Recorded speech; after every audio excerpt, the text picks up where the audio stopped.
October 15th, 2023. Vancouver Soundstage, 11:47 p.m. Vincent Cross had been watching through his viewfinder for 37 years. Tonight, he was watching his girlfriend betray him. The red camera kept rolling. Maya pressed against the lead actor in the corner where the shadows fell deepest. Vincent's finger stayed steady on the focus ring. Professional habit. Even watching your world collapse, you keep the shot sharp. But Vincent Cross wasn't just any cinematographer. He was the man who'd filmed 3 Oscar winners before his career died. The man who knew where all the bodies were buried. Literally. What happened next would make the industry blogs within hours. Vincent's reaction would destroy careers, expose decades-old secrets, and prove that in Hollywood, the most dangerous person isn't the one holding the gun. It's the one holding the camera. Before we jump back in, tell us where you're tuning in from. And if this story touches you, make sure you're subscribed because tomorrow I've saved something extra special for you. The warehouse smelled like sawdust and old secrets. Vincent's breathing stayed controlled. 4 counts in, 6 counts out. The rhythm he'd learned in film school when steadying handheld shots. The red camera's digital display cast a pale glow across his weathered face as Maya's laugh echoed through the cavernous space. 23 years old. Emerald eyes that caught light like a properly gelled tungsten. When she'd answered his Craigslist ad for a script supervisor 6 months ago, Vincent told himself it was her organizational skills that impressed him, not the way she said his name like it still meant something. The lead actor, some CW refugee named Derek with abs and no talent, had his hands on her waist now. Vincent zoomed in, muscle memory. In the viewfinder, betrayal looked the same as any other scene, blocking, lighting, composition. The difference was the sound. In scripted scenes, you could hear the crew breathing, equipment humming, directors whispering. Real betrayal was quieter, more honest. "Cut that engine, Vincent." The voice belonged to Marcus Chen, the indie director who'd hired him for this low-budget thriller. Marcus emerged from the craft services table, energy drink in hand. "We wrapped the warehouse stuff hours ago." Vincent didn't move from his position behind the camera, just reviewing footage. "Since when do you review footage during production?" Marcus stepped closer, squinting into the shadows where Maya and Derek had been. "And where's Maya? She was supposed to give me the continuity reports." Vincent's finger found the stop button but didn't press it. In his peripheral vision, he watched Marcus's expression shift from confusion to recognition to the particular horror reserved for witnessing someone else's humiliation. "Jesus, Vincent. I'm sorry. I didn't... How long?" "What? How long have you known?" Marcus set down his energy drink. The aluminum can echoed in the empty space. "I don't know anything, man. I just direct the movie." Vincent finally stopped recording. The red camera's quiet hum died, and the silence felt like a held breath. He'd been behind cameras since 1986, when everything was film and mistakes cost money. Digital was different. Digital remembered everything perfectly. Digital never forgave. "You want to know something about this warehouse, Marcus?" Vincent stepped away from the tripod, his movements deliberate. "This is where they shot Neon Dreams, 1999. Paramount Picture. Big budget, bigger egos. Vincent, maybe we should..." On October 23rd, during the climax scene, a lighting rig fell. 22-year-old actress named Sarah Mills crushed her instantly. Vincent's voice carried the practiced cadence of someone who'd told this story before, but only to himself. The newspapers said equipment failure. Insurance paid out. Director got his next project. Marcus was backing toward the exit now. Vincent noticed everything. The way Marcus's eyes darted to his phone, the slight tremor in his hands, the calculation behind his fear. Directors always thought they were the smartest people in the room. "But the newspapers got it wrong," Vincent continued. "Wasn't equipment failure. The rig was sabotaged. Someone wanted that girl dead, and they used the chaos of production to cover it up. Perfect crime. Except for one problem." Vincent walked to the exact spot where Maya had been kissing Derek 5 minutes ago. The shadows fell differently now. The lighting grid above had been reconfigured twice since 1999, but Vincent remembered the original setup. He remembered everything about that night. There was a camera rolling. B camera, locked off, wide shot for coverage. And the cinematographer on that film, he saw everything. Real-time murder captured in beautiful 35 millimeters. Vincent. Marcus's voice cracked slightly. What are you saying? Vincent looked directly at him. I'm saying I was that cinematographer, and I kept the footage. The confession hung in the air like smoke from an old film projector. Vincent had carried this secret for 24 years, through his career's destruction, through his exile to Vancouver's small-budget purgatory, through every lonely night when the guilt felt heavier than the cameras he carried. Sarah Mills was my daughter. Marcus dropped his phone. The screen cracked against the concrete floor, spiderwebbing like Vincent's careful composure had done 6 months ago when Maya first smiled at him. I had an affair with an actress in '96. One night. Sarah was the result. Her mother never told her, but I knew. Same eyes, same way of tilting her head when she concentrated. Vincent's voice never wavered. Professional habit. When she died, I had a choice: expose the killer and reveal my connection to her, destroying my career and my family, or stay quiet and let a murderer walk free. Vincent pulled out his phone. On the screen was a contact labeled LAPD Cold Cases. I made the wrong choice then. Tonight, watching Maya with that boy, I realized something. His finger hovered over the call button. Some shots are worth taking, even when you know they'll end your career. Outside, Vancouver's rain had started, the kind that made every surface look like cinema, like someone had gelled the entire city in blue. Vincent knew that after tonight, nothing would ever be the same. The question was whether he had the courage to finally press record on the truth. Vincent's thumb trembled over the call button for exactly 7 seconds. He counted, another habit from decades of timing shots to the frame. 7 seconds of holding 24 years of silence in the palm of his hand. Then he powered the phone down and slipped it back into his jacket pocket. Vincent? Marcus hadn't moved from where his phone lay cracked on the concrete. What are you doing? Going home. Vincent began breaking down his camera setup with practiced efficiency. Each movement deliberate, automatic, lens cap, power down, battery removal, the rituals of wrapping that had anchored him through 1,000 productions. Some confessions require better lighting. The drive to his Kitsilano apartment took 43 minutes through Vancouver's arterial streets, windshield wipers beating a steady rhythm against the October rain. Vincent kept the radio off. He'd learned long ago that silence was a cinematographer's best friend. It let you hear the story underneath the story. Tonight, the story underneath was the sound of his own breathing, still controlled, still professional, even as his world tilted off its axis. The apartment building was a converted 1960s motel, all exposed brick and narrow hallways that smelled like other people's cooking. Vincent had chosen it specifically for its anonymity.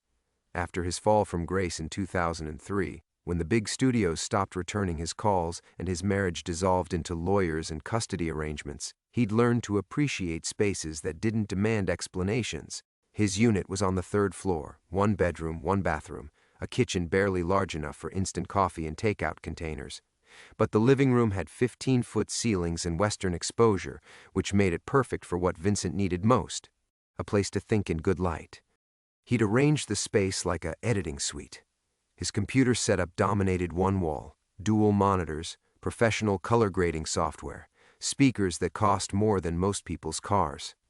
Around the monitors, he'd mounted 23 framed photographs, not family photos or movie posters. Those belonged to a different Vincent, from a different life. These were technical shots, lighting tests, camera angles, the kind of images only another cinematographer would recognize as beautiful. But in the center, printed on archival paper and lit by a single museum-quality LED spot, was a photograph that didn't belong with the others. Sarah Mills, age 22, taken during a lighting break on October 22, 1999. The day before she died. Vincent stood before the photograph now, his jacket dripping rain onto the hardwood floor. Sarah was laughing at something off camera, her head tilted at that particular angle he'd described to Marcus. The same angle Vincent saw in the mirror sometimes, when he wasn't expecting it. The resemblance was subtle but undeniable, visible only to someone who knew what to look for. "I should have called years ago," he said to the photograph. His voice sounded different in the empty apartment, smaller, more fragile than the man who'd just confessed to covering up a murder. Should have protected you. The coffee maker gurgled to life, another ritual. Vincent had been drinking the same brand of dark roast for 15 years, buying it from the same shop on 4th Avenue, grinding it the same way every night. Consistency was crucial when everything else in your life existed in a state of controlled collapse.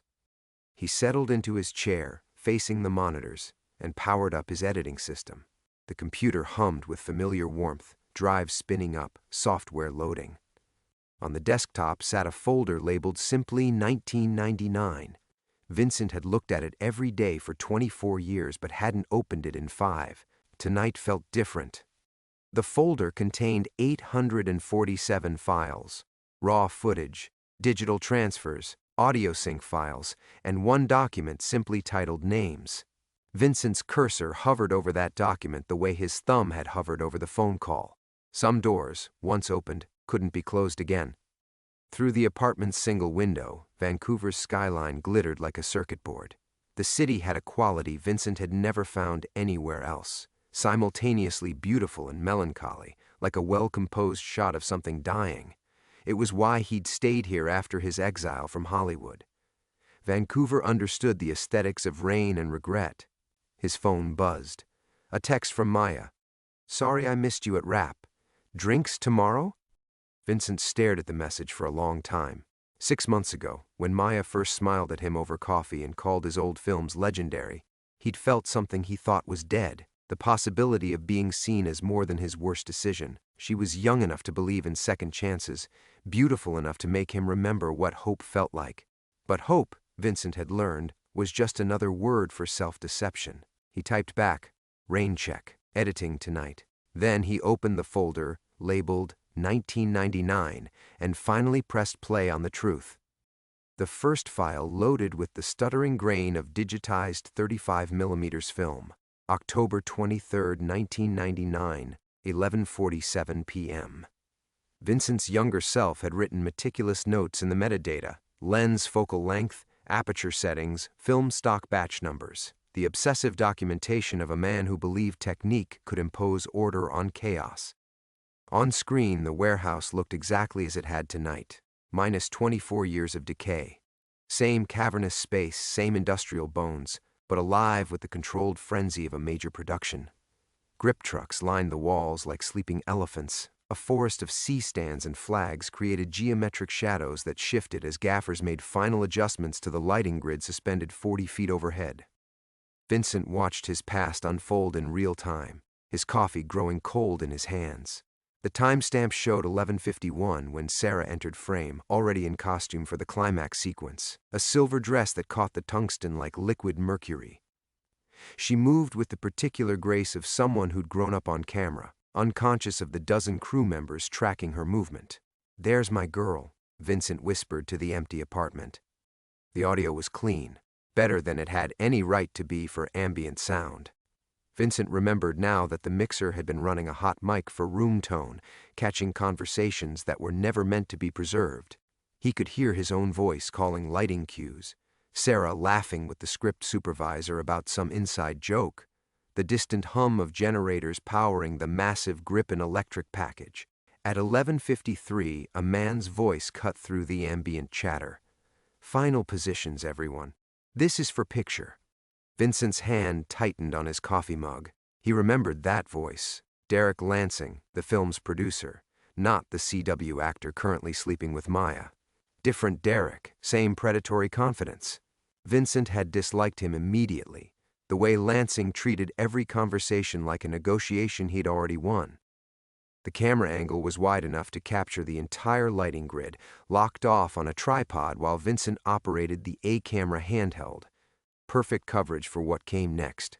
At 11:54:17, Vincent saw it, a figure moving along the upper catwalk, partially hidden in the shadows above the key light positions. Dark clothing, careful movements, a tool bag slung over one shoulder. Vincent paused the playback and zoomed in digitally. The image pixelated, but the figure's build was unmistakable. Medium height, slight frame, moving with purpose toward the primary rigging point. Even through the grain and shadow, Vincent could see the deliberate placement of hands, the practiced manipulation of safety cables that weren't meant to be manipulated. Jesus, he breathed. 24 years of carrying this footage, and he'd never noticed the saboteur in frame. He'd been too focused on his daughter, too devastated by what happened next to see the bigger picture. His phone rang. Vincent stared at the caller ID, unknown number. At 2:17 a.m., unknown numbers meant one of three things: wrong numbers, emergencies, or ghosts calling from the past. He almost didn't answer. Almost. Vincent Cross? The voice was female, older, with the careful diction of someone who'd spent decades controlling every inflection. Yes, my name is Eleanor Mills. I believe you knew my daughter. The coffee mug slipped from Vincent's fingers, shattering against the hardwood floor. Hot liquid splashed across his boots, but he couldn't move, couldn't breathe, couldn't do anything but stare at the frozen image on his monitor. Sarah's face, caught in profile, laughing at something she'd never hear again. Mrs. Mills. Vincent's voice came out as a whisper. How did you get this number? I've been looking for you for a very long time, Mr. Cross. 24 years to be precise. Eleanor's voice carried the weight of decades, each word measured and sharp. I know what you saw that night. I know what you chose to keep hidden. And I know why. Vincent's eyes moved to the photograph mounted above his monitors, Sarah's face, forever frozen at 22. I don't know what you mean. She had your eyes, Vincent. Sarah. The same way of looking at the world, like she was framing a shot. It took me years to piece it together, but mothers notice things others miss. The apartment's silence felt suffocating. Outside, Vancouver's rain intensified, drumming against the window like fingers tapping Morse code. Vincent forced himself to breathe. 4 counts in, 6 counts out. What do you want? Justice. For my daughter. For your daughter. Eleanor's pause felt calculated, like a director timing a dramatic beat. I want you to finally tell the truth about what happened in that warehouse. All of it. Starting with who killed Sarah, and ending with why you helped them cover it up. Vincent looked at the frozen frame on his monitor, the saboteur's shadow moving above his daughter's last scene. 24 years of silence, and now the past was calling him home. I'll send you an address, Eleanor continued. Come alone. And Vincent, bring the footage. All of it. The line went dead, leaving Vincent staring at evidence that could destroy more than just his own carefully constructed exile. Vincent's hands were still shaking when his phone buzzed with the address text. 2847 East Hastings. Apartment 12B tomorrow, 7 p.m. He stared at the message until the screen went dark, his reflection appearing ghost-like in the black glass. He closed the video file without saving. Muscle memory from 24 years of keeping secrets. The broken coffee mug lay scattered across his floor like evidence of some minor crime. As he knelt to collect the pieces, Vincent caught his reflection in the largest shard, fractured, multiplied, distorted. How Eleanor Mills had found him, how she'd connected him to Sarah, how she'd gotten his unlisted number. These questions circled his mind like vultures. But underneath the immediate panic, a darker realization was taking shape. If Eleanor knew, others might know too. Vincent pulled out his laptop and opened a secure browser. His fingers hesitated over the keyboard before typing, Eleanor Mills obituary. No results. Eleanor Mills, Sarah Mills' mother. Still nothing recent. But buried in the search results, he found a 2003 article from the Los Angeles Times. Mother of slain actress continues fight for justice. The accompanying photo showed a woman in her 50s, elegant even in grief, standing outside a courthouse. The article mentioned her unsuccessful civil suit against the production company, her refusal to accept the official ruling of accidental death. Vincent's phone rang again. He nearly dropped it. Vincent? Maya's voice slurred slightly. She was drunk. Are you okay? Marcus called me. He said, God, he was rambling about warehouses and murders. What happened tonight? Vincent walked to his window, looking down at the empty street below. A lone figure stood under a streetlight, too far away to identify but close enough to suggest surveillance. Paranoia or intuition? After tonight, the distinction felt meaningless. Maya, where are you? Derek's place. No hesitation, no shame. 6 months of careful lies dissolved into casual honesty. Vincent, I know tonight looked. How long have you known Eleanor Mills? The silence stretched long enough for Vincent to hear traffic in the background, the distant sound of laughter from Derek's apartment. When Maya spoke again, her voice had changed, clearer, more focused, less drunk than she'd pretended. I don't know what you mean. Wrong answer. Vincent ended the call. He powered down his computer and moved through the apartment, checking locks, drawing blinds. The habits of a man who'd spent decades understanding how cameras worked, how to avoid them, how to disappear when necessary. But as he secured the deadbolt on his front door, Vincent realized he was preparing for a siege that had already begun. His landline rang, the number only 3 people knew. Vincent Cross? A man's voice, younger, with the particular confidence of someone who'd never been told no. This is Detective Ray Morrison, Vancouver PD. We need to talk. Vincent's blood went cold. About what? Marcus Chen filed a report tonight. Claims you confessed to having evidence related to an unsolved homicide in Los Angeles. Sarah Mills' case. Papers rustled in the background. Funny thing is, when we called LAPD, they said that case was closed years ago. Accidental death. But then they started asking questions about why someone in Vancouver was bringing it up. Vincent closed his eyes.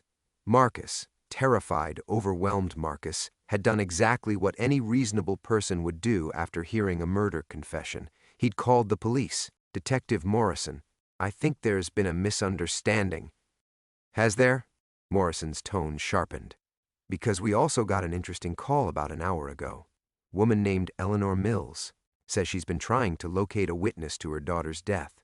Says this witness has been hiding evidence for 24 years. The room felt smaller suddenly, the walls pressing closer. Vincent had built his entire Vancouver life around invisibility, around being forgettable enough to avoid exactly this kind of attention. But invisibility was just another illusion, and all illusions eventually collapsed under scrutiny. Mr. Cross, you still there? I'm here. Good. Because here's what's going to happen. Tomorrow morning, you're going to come down to the station. You're going to bring whatever evidence you claim to have, and you're going to help us figure out why a 24-year-old accidental death suddenly has 3 different people calling 3 different police departments in the same night. Vincent looked at his reflection in the dark window, a 58-year-old man who'd spent half his life running from a single moment of moral cowardice. Outside, the figure under the streetlight was gone, but Vincent could feel eyes watching from a dozen other shadows. And Mr. Cross? Morrison's voice carried the weight of someone who'd learned to read people through their silence. If I were you, I'd be very careful about who I talk to between now and tomorrow. Seems like this case has a way of making people nervous. The line went dead, leaving Vincent alone with the sound of his own breathing and the growing certainty that 24 years of careful hiding had just come to an end. Vincent set the phone down with the deliberate care of someone handling unstable explosives. The apartment felt different now, not a refuge but a trap, walls that had protected him for years suddenly transparent as camera glass. He moved to his computer and opened the 1999 folder again, cursor hovering over a file he'd avoided even longer than the others, Audio October 23 raw.wave. 24 years of silence, and now everyone wanted him to speak. The audio file loaded with a soft click. Vincent put on his professional headphones, the same Sennheisers he'd used for decades, worn leather comfortable against his ears. What emerged from the speakers wasn't the chaos of a film set, but something worse, the intimate conversations that happened in the margins, when people thought the cameras weren't rolling. At 11:42 p.m., 7 minutes before the lighting grid collapsed, Derek Lansing's voice cut through the ambient noise. Sarah's becoming a problem. The dailies look good, but she's asking too many questions. Another voice, muffled, harder to identify. Questions about what? About Vincent. About why he keeps watching her like she's his responsibility instead of just another actress. Vincent's hands trembled on the headphone controls. He'd never heard this conversation. Had been across the warehouse adjusting camera angles while his daughter's death was being discussed like a scheduling conflict. Vincent doesn't know, Lansing continued. But Sarah's figured it out. She confronted me yesterday. Wants to know why her mother never told her who her real father was. Wants to know why a cinematographer she'd never met specifically requested her for this film. The second voice became clearer, a woman's voice, older, with the crisp diction Vincent now recognized from 2 phone calls. Eleanor Mills. Not calling him for the first time tonight, but returning to finish a conversation that had started 24 years ago. She's going to tell him, Eleanor said. Sarah's going to tell Vincent tonight, after they wrap this scene. She wants to know him, wants to understand why he's been watching over her career from a distance. Vincent paused the playback and stared at Sarah's photograph. All those films where he'd specifically requested her, all those coincidences that had brought them onto the same productions.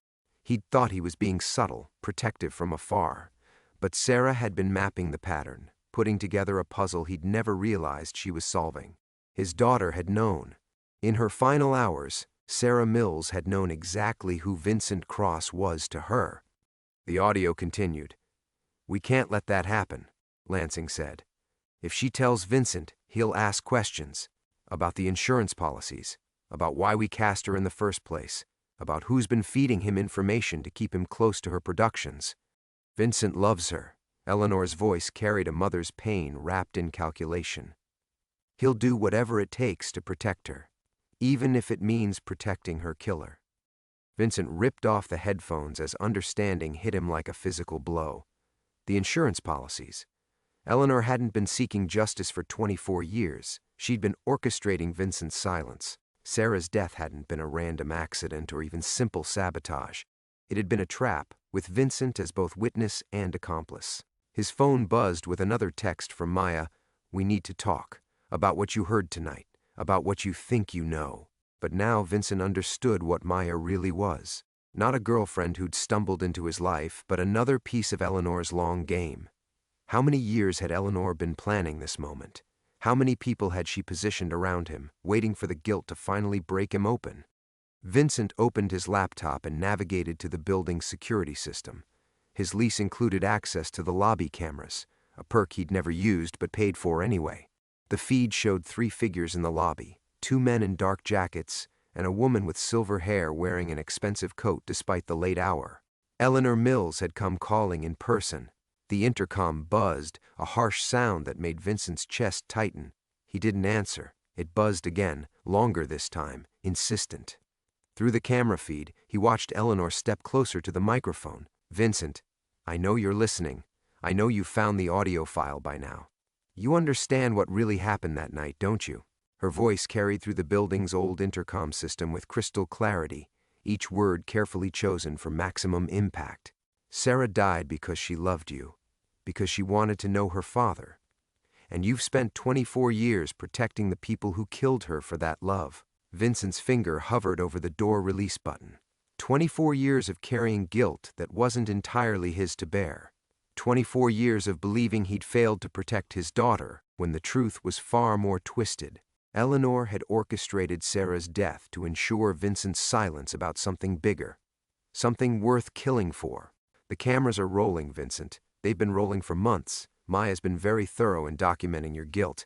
But now it's time for the real confession. Not about what you saw, but about what you helped them hide." Vincent pressed the button and waited for his pass to take the elevator up. Mechanical whir filled the silence like a countdown timer. Vincent stood frozen in his doorway, watching the numbers climb. 3, 4, 5, each floor, bringing Eleanor Mills closer to a confrontation 24 years in the making. But as the elevator reached the 7th floor, a memory surfaced that made Vincent's blood turn to ice. The insurance policies Lansing had mentioned in the audio. Vincent had signed those policies, had been told they were standard production insurance protecting the crew in case of accidents. He'd signed them 3 days before filming began, never reading the fine print, trusting Derek Lansing's assurances that everything was routine. Vincent had insured his own daughter's life without knowing she was his daughter. The elevator dinged at the 8th floor. Vincent's laptop was still open to the security feed. He maximized the window and scrolled back through the archived footage. Days, weeks, months of lobby surveillance he'd never bothered to check. There, Maya entering the building 6 months ago, but she wasn't alone. A silver-haired woman waited outside, watching from a black sedan as Maya approached the front desk. Eleanor Mills, confirming her asset was in position. Another entry, 3 weeks later, Maya leaving with Vincent, but turning back to give an almost imperceptible nod toward the same black sedan. A handler's signal. Mission progressing as planned. The elevator reached 9. Vincent fast-forwarded through more footage. Maya's phone calls in the lobby, always facing away from the security cameras like someone trained in surveillance. Her late-night visitors, not friends, but people who moved with the careful precision of professionals. And there, 2 months ago, Derek Lansing himself, entering Vincent's building at 3 a.m., using a key card that shouldn't have existed. They'd had access to his apartment for months, to his computers, his files, his carefully hidden evidence. Maya hadn't just been documenting his guilt, she'd been planting it, arranging it, creating a narrative that would serve Eleanor's purposes. The elevator stopped at 10. Vincent's hands moved without conscious thought, muscle memory from decades of working under pressure. He ejected the drive containing the raw footage from 1999 and slipped it into his jacket pocket. Whatever Eleanor wanted, whatever Maya had been building toward, the real evidence would stay with him. But as he closed the laptop, Vincent realized something that made his chest tighten with a different kind of fear. If Eleanor had been orchestrating this for 24 years, if she'd placed Maya in his life, if she'd even known about his building's security system, then she already knew what was on that drive, had probably known for months, maybe years. The footsteps in the hallway were soft, deliberate. 3 sets, just as the lobby camera had shown. Vincent opened his door before Eleanor could knock. She stood in his hallway like a queen surveying conquered territory.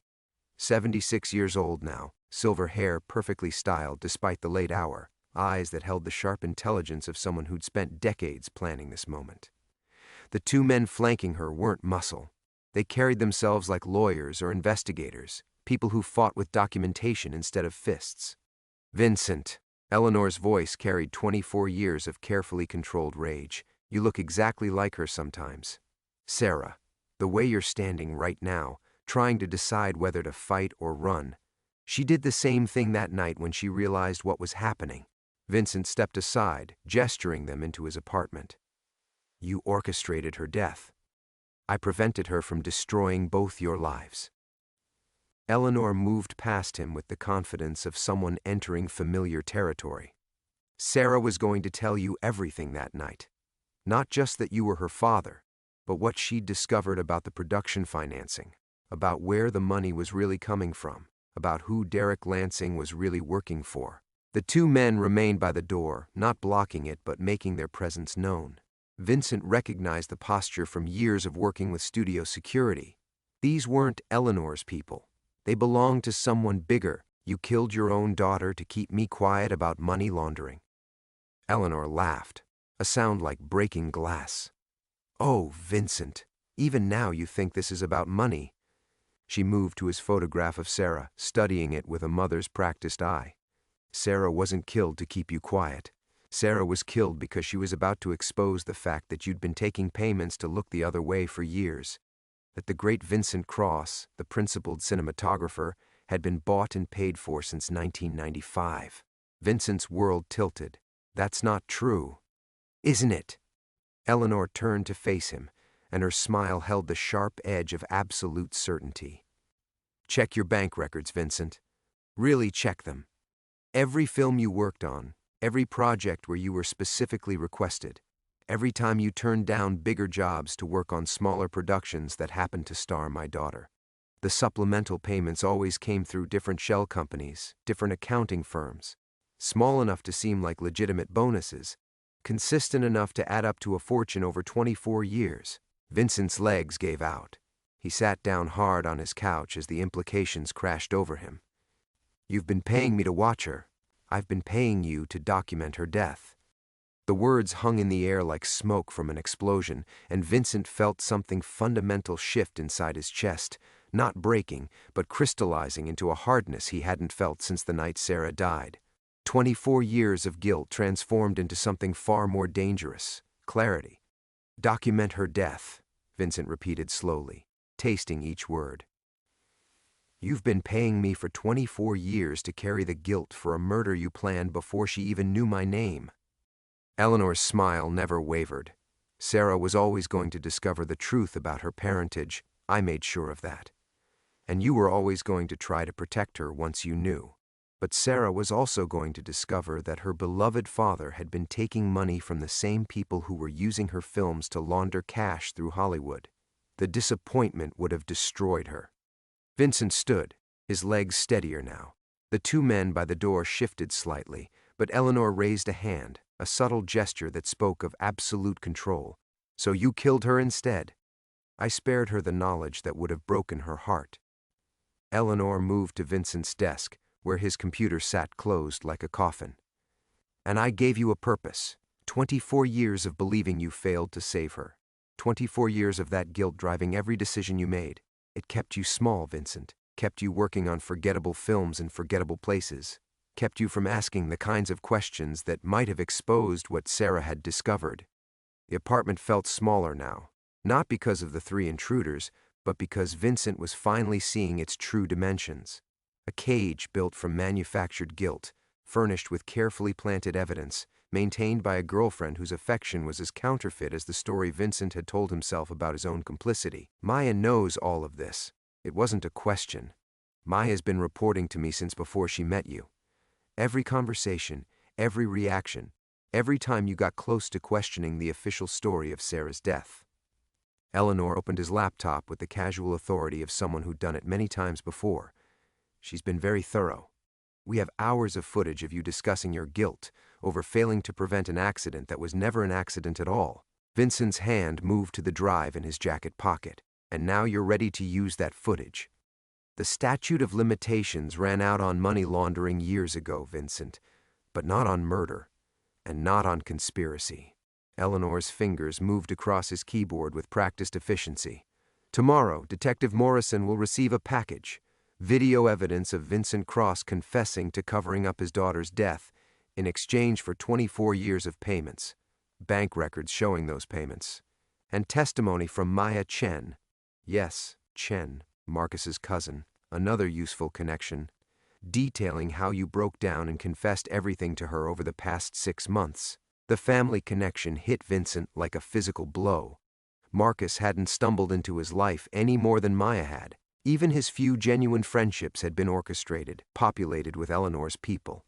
"But here's what I don't understand," Vincent said, moving closer to his desk. Eleanor's confidence was absolute, but confidence could be a weakness when it made people careless. "Why now? Why not let me die quietly with my guilt? Why expose yourself after all these years?" Eleanor's hands paused on the keyboard. For the first time since entering his apartment, her composure cracked slightly.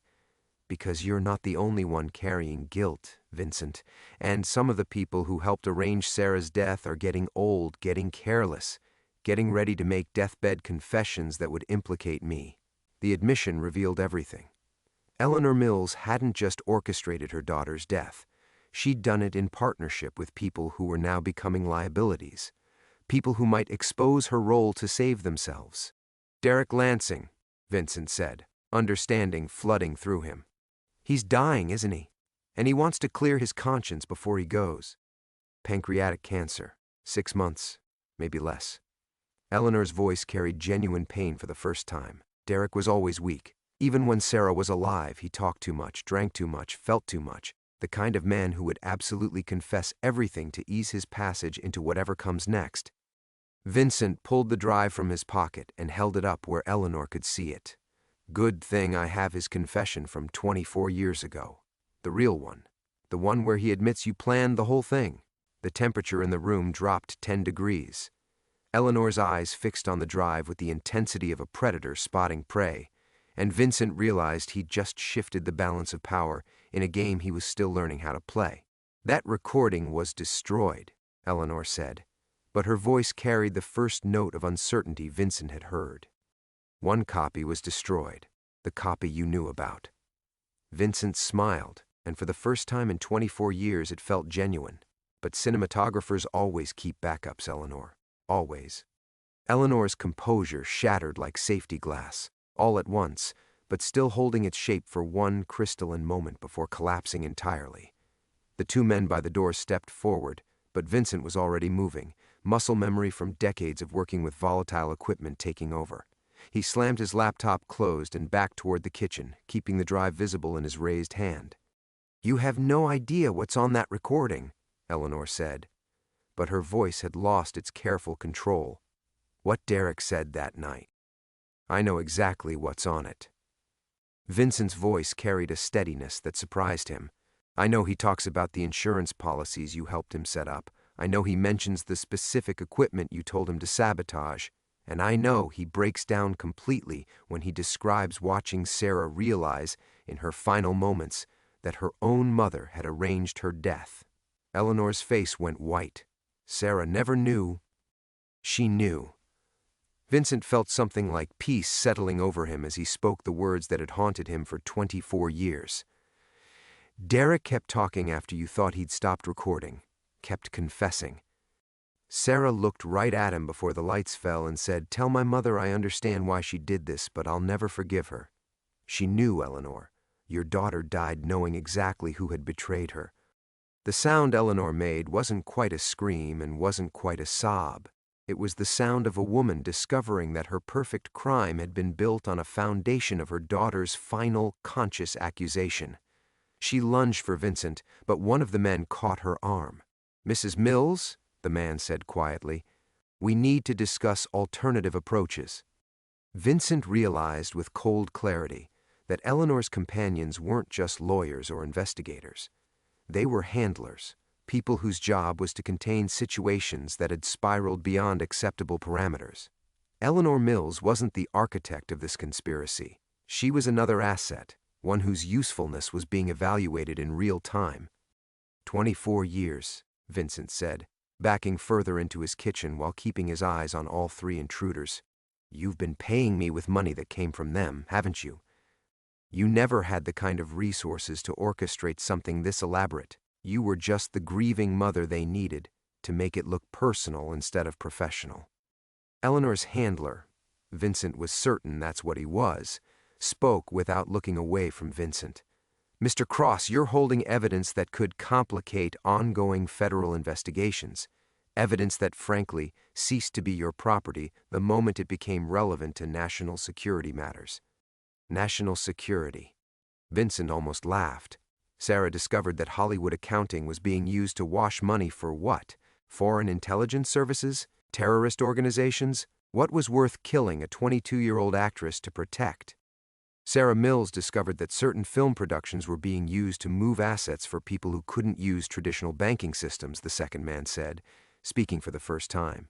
His accent was barely detectable, European, maybe Eastern European, people whose governments had recently become very interested in recovering those assets after certain geopolitical changes in 1999. Cold War money. Vincent felt the pieces clicking into place with the mechanical precision of a film reel loading into a projector. Sarah hadn't just stumbled onto money laundering. She'd discovered that Hollywood was being used to hide stolen Soviet assets that someone desperately needed to keep hidden as Russia stabilized under Putin's rule. And I was what? Your useful idiot? The guilt-ridden father whose silence you could guarantee because he'd always blame himself instead of asking questions? "You were perfect," Eleanor whispered. And for the first time she sounded like a broken mother instead of a calculating orchestrator. Talented enough that your presence on productions wouldn't raise questions. Isolated enough that your guilt would consume you instead of driving you toward justice. Principled enough that you'd never spend the money we paid you, so there'd always be a clear financial trail when we needed to destroy you. Vincent's phone buzzed with a text message. Without taking his eyes off his visitors, he glanced at the screen. "Vincent, get out now. Police are coming." This was never about money. Maya. Even now, he couldn't tell if her warning was genuine or part of whatever endgame was unfolding. But the sound of sirens in the distance suggested it didn't matter. Someone had called in law enforcement, and Vincent's apartment was about to become a crime scene. "The drive, Mr. Cross," the first handler said, extending his hand with the patient authority of someone accustomed to compliance. "This can end quietly, or it can become very complicated very quickly. Vincent looked at the drive in his hand, a small piece of plastic and metal that contained his daughter's last words, his own 24 years of manipulated guilt, and evidence of crimes that stretched from Hollywood studios to Moscow bank accounts. He closed his fist around it and smiled. Let's see how complicated it gets. The drive felt warm in Vincent's palm as he backed toward his kitchen window. 24 years of believing he'd failed Sarah, and now he understood the truth. He'd been failing her every day since by carrying guilt that was never his to bear. "Vincent, don't," Eleanor whispered, but her voice held no authority now, just the desperate plea of a woman watching her carefully constructed world collapse. "You don't understand what you're destroying." "I understand perfectly." Vincent's voice carried a calm he hadn't felt since the night Sarah died. "I'm destroying a lie." The sirens were closer now, maybe 2 blocks away. The first handler moved toward him with professional patience, but Vincent was already turning toward the window, already calculating angles and distances with the spatial awareness that had made him legendary behind a camera. "Mr. Cross, that evidence implicates you as much as anyone else. Those payments were never mine." Vincent smiled, remembering something Sarah had told him the last time they'd spoken. Really spoken, not the careful conversations Eleanor had orchestrated. "Sometimes the most important shot isn't what you capture, Dad. Sometimes it's what you choose not to see." He'd been looking in the wrong direction for 24 years. Vincent opened his hand and let them see the drive one last time. Then he threw it, not toward them, but straight through his kitchen window in a shower of glass that caught the Vancouver streetlights like falling stars. Eleanor's scream was genuine this time, raw and animal. She pushed past her handlers and rushed to the broken window, looking down at the 10-story drop to the alley where the drive had disappeared into shadows and rain. 24 years of evidence, 24 years of lies, Vincent corrected. The real evidence was never on that drive. He pulled his phone from his pocket and showed them the screen. "A file upload, completed 3 minutes ago. I've been streaming everything to a cloud server since you walked in. Every word, every confession, every admission about who really killed Sarah and why." The handlers exchanged glances, quick professional assessments of a situation that had moved beyond their control. The sirens were on his street now, and Vincent could see red and blue lights painting his apartment walls in familiar colors. The colors he'd worked in for 40 years, the colors that had defined his life until the night everything went dark. "Sarah would have been proud," Vincent said, speaking to Eleanor but meaning it for himself. "She always said the best cinematographers know when to stop recording and